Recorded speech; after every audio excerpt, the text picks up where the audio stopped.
good evening, good morning, good afternoon, good whenever you're watching this, and welcome to everybody. I know it's been a long time since I've done a long form, but if anyone's been watching my shorts, I just stopped my migraine medication on a whim. Been taking it for a while, as prescribed, and it was quite painful for quite some time. So I didn't have it in me to go long form. As I always say, if you are going through a mental health crisis, the suicide hotline / mental health crisis line is 988.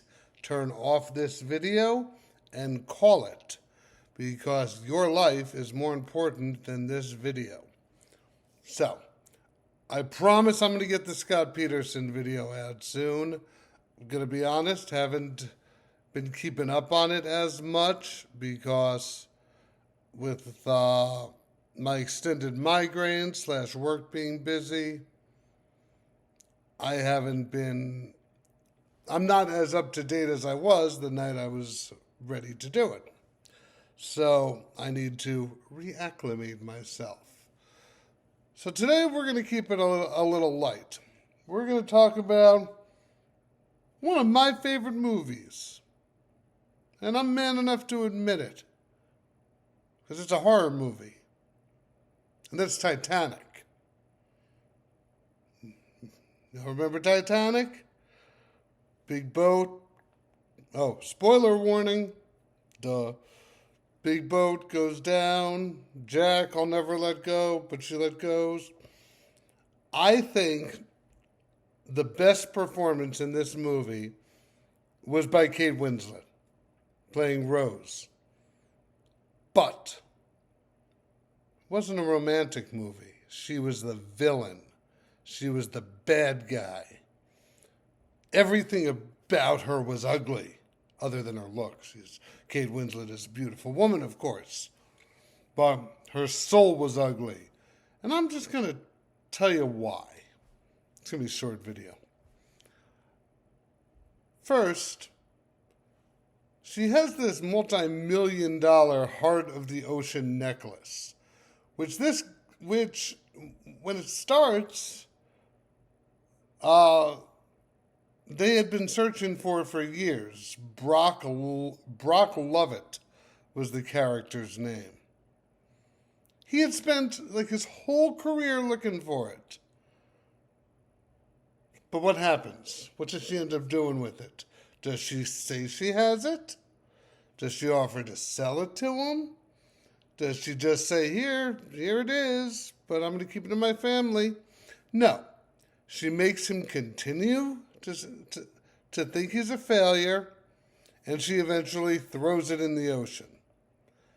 Now that's an issue, the throwing it in the ocean. I know, you have this pretty moment at the end where she's old and she's throwing it in the ocean. I'm sorry, that's worth a lot of money. And poverty exists.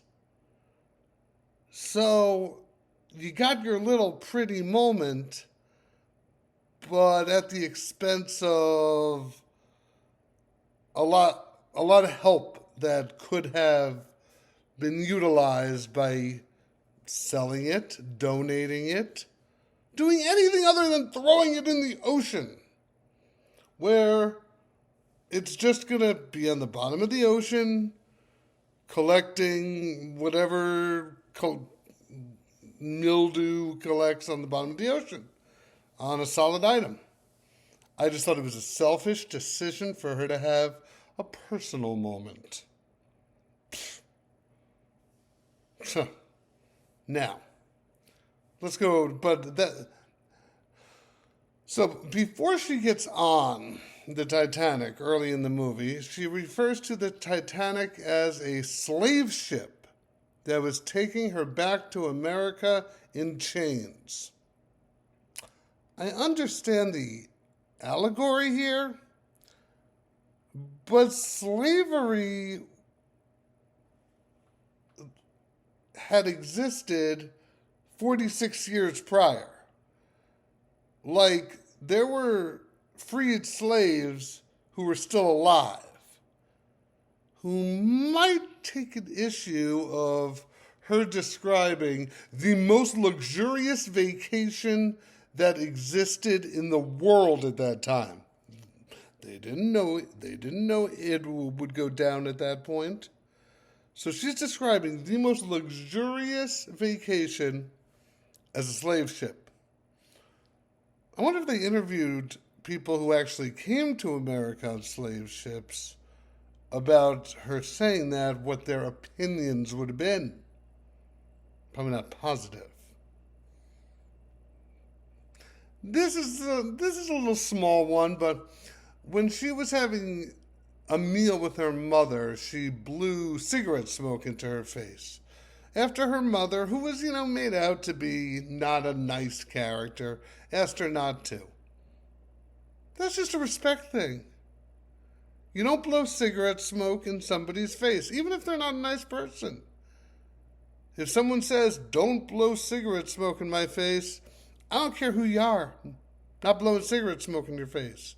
Well, I don't smoke cigarettes anymore, but you get the point. It was just disrespectful and showed an air of, I'm better than you.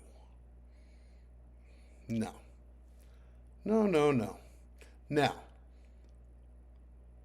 I know that in the movie we are made to not like her fiance or husband at the time, Cal, played by Billy Zane, who did strike her during the film. So yes, he's a bad guy. Unless you're watching the movie from the viewpoint of the little girl he saved to get off the ship. I bet you if they did it from her vantage point, he's the good guy. I digress, though. Also, it was a pretty good day for the lobsters, who were, about to be burned and eaten, and they got to, live their lives. But this is about roast, okay? So, however, she was either married to him, but at least engaged to him. So she cheated. I don't agree with it. I don't agree with cheating. There was no implication they had an open relationship. I would have been fine with that. But she cheated. And she let Jack, who wasn't the best of guys, but a lot better than Rose, draw her naked. She was betrothed to somebody else. Not good. Not good. I'm telling you. Now, when the ship hits the iceberg, which, let's talk about that. Now, I'm pretty sure this was fictionalized for the sake of the movie, but there were two guys who were there whose job it was to watch out for things in the water that could affect the ship. Well, she was given a little show with Jack, so they were distracted, and they might have seen the iceberg. So under that logic, I could say she's responsible for the entire ship going down because of her adulterous ways. Because, I'm sorry, if I have a job to do, but I see a beautiful woman getting it on, I'm going to be distracted. And I think that's the way things go. So she caused a distraction. They might have seen the iceberg. They might have. They would have. Okay. So once, women and children, she gets on a lifeboat. They don't have enough lifeboats for everyone, but she gets on one. And she's looking at Jack and Cal as it's getting lowered. And she jumps off it? She waited at that point to make that decision. Why didn't she make that decision, I don't know, 45 seconds earlier so somebody else's life could have been saved? But no. She had to spend another, what, 10 hours with a homeless guy who she met a day ago? Cost a life. Cost a life. Blood on her hands. Now, let's even go back earlier when she almost takes her life, but Jack talks her out of it. But then Cal and her mother show up, and, they make it appear in the movie that, like, she vouched for him. After he was in handcuffs, about to be taken away, like at the very last minute, she vouched for him. Not immediately, so he didn't have to deal with the indignancy, that's not a word, but of being cuffed and being taken away. Just selfish woman. She was a selfish woman. And then, okay. So she prevents his arrest at the very last minute. Now, the movie very much implies that at the very end she dies. And she goes to heaven, but her version of heaven is Jack in the Titanic. Okay, this was a guy you knew for like 2 days and slept with once. You led an entire life where you married a man, you had children with him, you had grandchildren with him. What's he, chopped liver? So instead of reuniting with the man you had a life with, you want to go with a one-night stand homeless man. Yeah, he wasn't even a character in the movie, and I felt bad for him. The man that Rose would eventually marry. Because can you imagine their conversations too? He must have always felt that he was being compared to Jack. It's not fun for a guy to always feel like he's being compared. But when she dies, she just wants to go see Jack. Not the guy she lived her entire life with. Now, I would be able to tell you what he looked like, but I can't, because in the room, in the vessel she was staying on, while she was lying about not having the heart of the ocean necklace, all she kept was pictures of herself. No pictures of anybody else. Her on a horse. Her on a stage. Her on a her on a her on a her on a her. It was the amount of vanity that takes to not put a picture of anybody else. Rose. Come on. Come on, Rose. Only pictures of yourself? Really? Okay, now rewind. When she gets off the ship, she says her name is Rose Dawson. Now, we all think, oh, this is, she's taking Jack's last name and it's beautiful. But her mother lived. So her mother had to spend the rest of her life believing her daughter was dead. Really? I've had fights with my parents, never once thought, let me make them think I'm dead. Like, it just boggles my mind. And Kate Winslet did it so beautifully. So beautifully.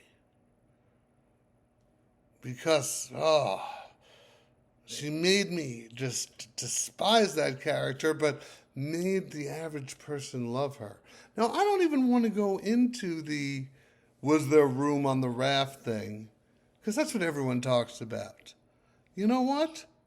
They could have gone like half an hour on the raft, half an hour in the water, or something, but no, needed it all for herself. That's all I'm going to say about that issue, because that's the one that's talked about a lot. Also, we totally gloss over the fact that Cal, Billy Zane, killed himself years later. Could that have been due to grief as well? Because Rose died, although she didn't. She didn't care. She just said, "Oh, I heard he killed himself after the stock market crashed." You were engaged to this man. Yeah, I know, he wasn't a good guy, but it's almost like she took some sort of indignant pleasure in his death. So yeah, Rose, no. No, no, no. She was a bad person. Bad character. But Kate Winslet did it amazing. I am a Kate Winslet fan. But that's the biggest villain in any movie I've ever seen. Worse than Freddy Krueger, worse than Jason, worse than Chucky, because they all at least had a redeeming quality about them. Not Rose.